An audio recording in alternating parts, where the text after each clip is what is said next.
The spinning ice circles, nature's perfect geometry.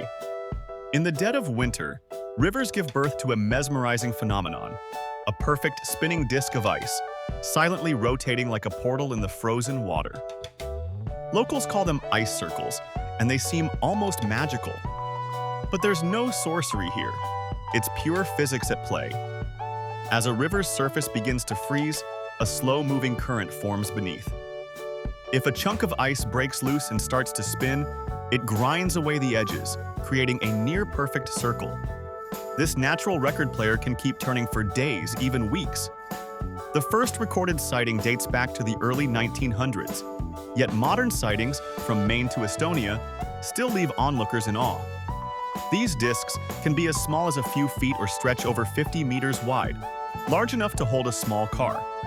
Scientists have discovered that the water beneath spins slower at the center and faster at the edges, mimicking a miniature galaxy. In rare instances, multiple circles spin side by side, synchronized by the river's rhythm.